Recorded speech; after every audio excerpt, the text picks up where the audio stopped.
Ahead on Daytime Buffalo, the Buffalo Marathon weekend is coming up to bring together the runners of Western New York, and we have information on how you can get involved.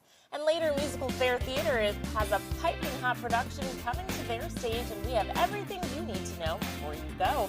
It's all coming up right now on Daytime Buffalo.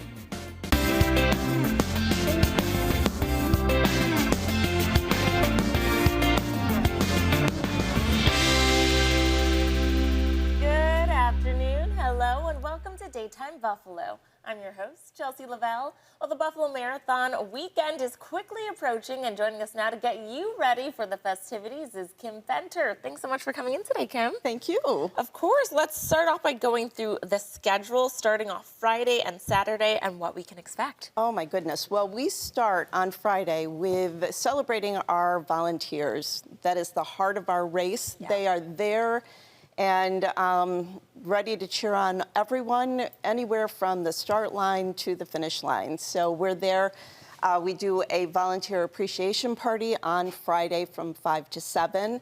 And then we go into Saturday, and the Saturday is full of events, starting with all of the kids' races, our diaper dash, which is always a favorite of everyone's. And then we go on to the 5K walk and run.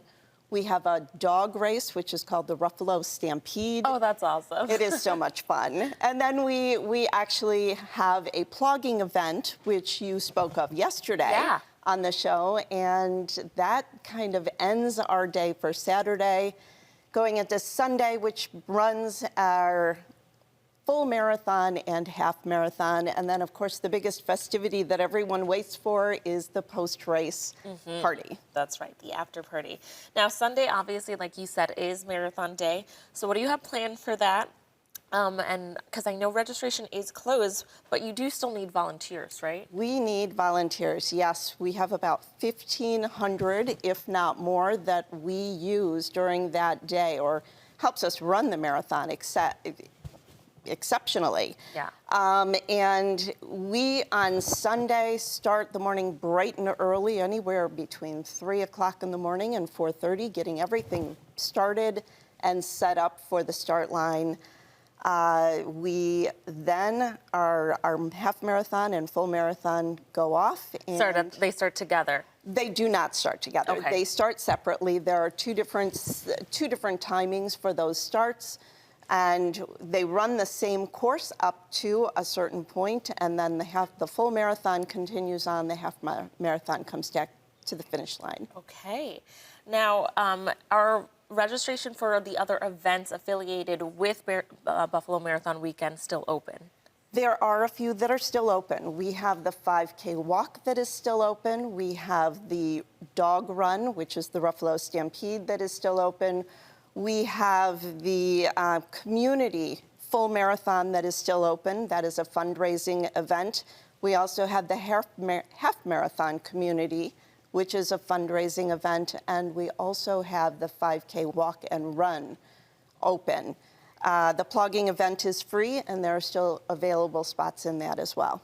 And by the way, we talked about it yesterday, but for any of our viewers that missed it, do you want to explain what plogging is? Of course, plogging is a great event that we go into the community and follow the race course up to a certain degree, and they pick up litter as they go. So it's a great attribute to not only what we do, but also the community. Yeah, cleaning up the city, which is awesome. What's your favorite part about the Buffalo Marathon weekend? The Buffalo Marathon weekend is seeing people from 50 states and 15 countries come into our beautiful community, and just listening to the reception of not only them coming in and seeing our beautiful community, but everyone cheering for everyone. It's just such a warm and heartfelt weekend from the beginning to the end. That's my favorite part. About how many people end up running the marathon, either the half or the full? The half or the full, it ends up being about 4,500 people. Oh, wow. So that's that. We have about 8,000 people for the full weekend that are either participating in anywhere from the diaper dash through the marathon. That is so cute. Okay, for the parents out there that are interested in the diaper dash, what do they need to know? The diaper dash is a great thing that you are with your child or you are within distance of your child and you can watch them as they crawl over that finish line. That is so cute. Okay, how can our viewers learn more about the marathon weekend and any of the events that are going on? Okay, go right to our website at www.buffalomarathon.org. That's how you can find out about everything in the marathon, but as far as registrations for our volunteers, that is www.buffalomarathon.org/volunteers. And what does it look like if someone is willing to volunteer? If you are volunteering, you check in. Once you register, you check in on the day that you are volunteering. And when you check in, they will give you your T-shirt. They will give you your location that you are volunteering. And from there, you smile, you enjoy the day. Okay, all right, and just cheer people on. Well, thank you so much for coming in, Kim, and sharing more about this exciting weekend coming up. Viewers, if you'd like to view the whole list of events happening for the Buffalo Marathon weekend or sign up to be a volunteer, just visit buffalomarathon.org. Thanks again for coming in. Thank you.